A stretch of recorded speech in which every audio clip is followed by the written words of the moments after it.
Pharisee, a member of an ancient Jewish sect, distinguished by strict observance of the traditional and written law, and commonly held to have pretensions to superior sanctity. The second definition of a Pharisee is a self-righteous person or a hypocrite.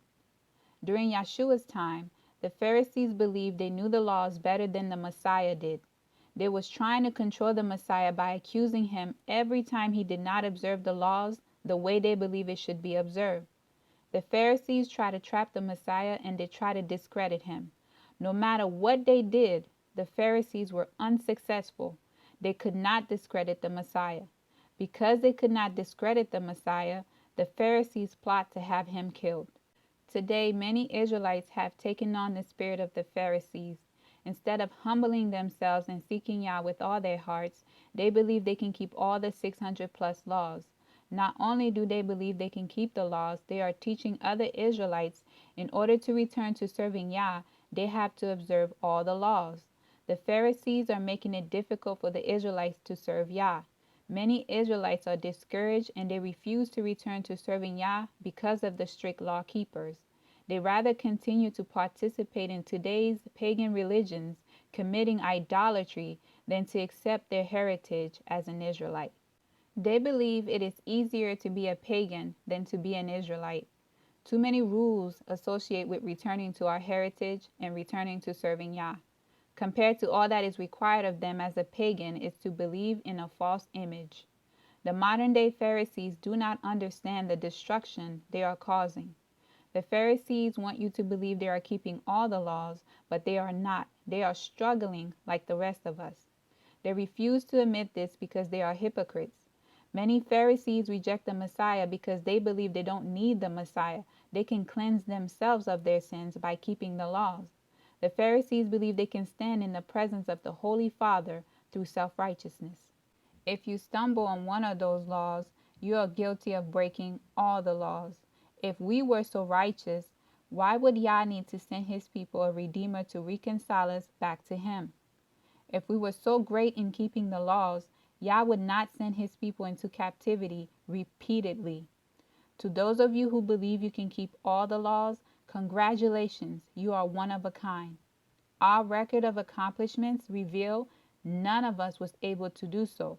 I am glad that you believe that you can. All I can say to you modern-day Pharisees is woe to you. Sin is sin. For example, if you're keeping the dietary laws, yet you are committing adultery, fornicating, lying, stealing, and etc., you are not any better than the next Israelite or more righteous because you are observing the dietary laws.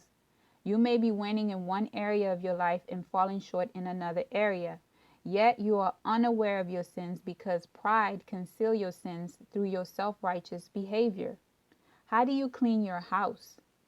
Most of us use a clean rag to wipe the mess.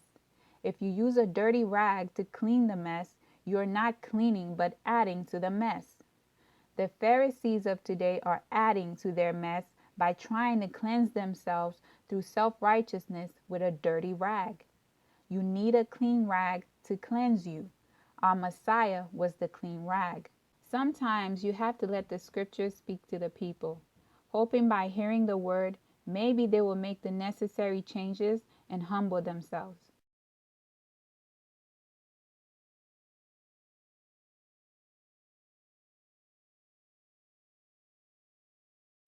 Then Jesus said to the crowds and to his disciples, "The teachers of the law and the Pharisees sit in Moses' seat, so you must be careful to do everything they tell you, but do not do what they do, for they do not practice what they preach.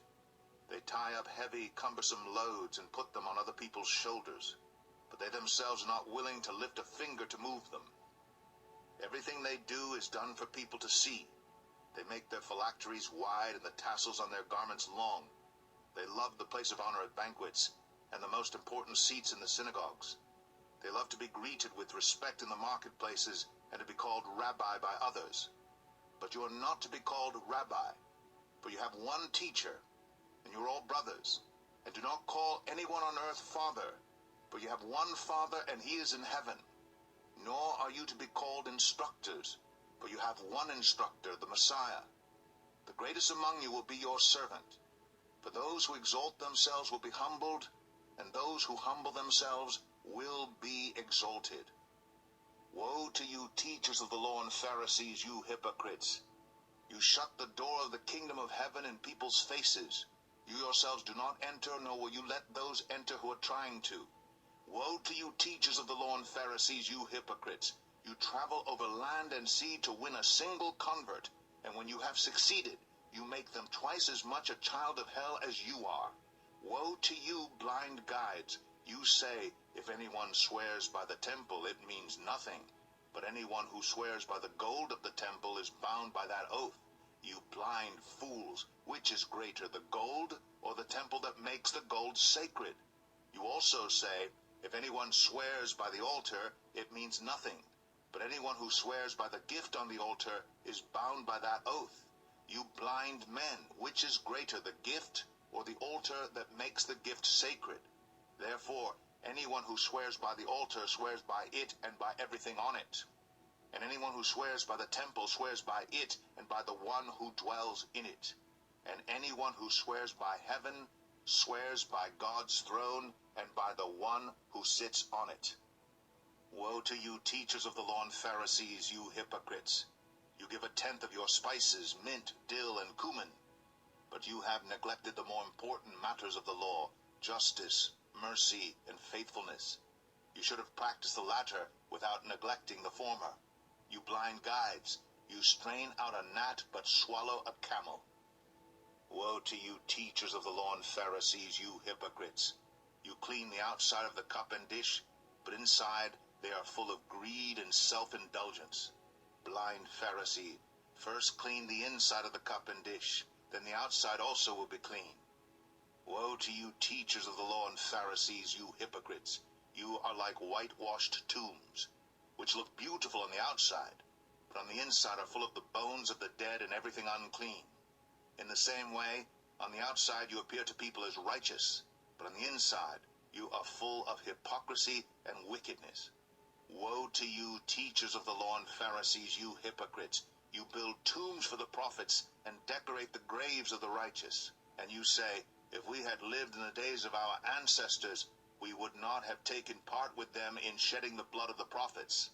So you testify against yourselves that you are the descendants of those who murdered the prophets. Go ahead then and complete what your ancestors started. You snakes, you brood of vipers, how will you escape being condemned to hell? Therefore I am sending you prophets and sages and teachers. Some of them you will kill and crucify. Others you will flog in your synagogues and pursue from town to town. And so upon you will come all the righteous blood that has been shed on earth, from the blood of righteous Abel to the blood of Zechariah, son of Berechiah, whom you murdered between the temple and the altar. Truly I tell you, all this will come on this generation.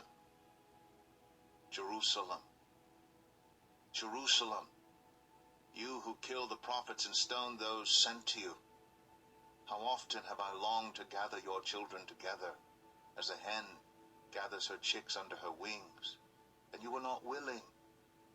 Look, your house is left to you desolate, for I tell you, you will not see me again until you say, blessed is he who comes in the name of the Lord.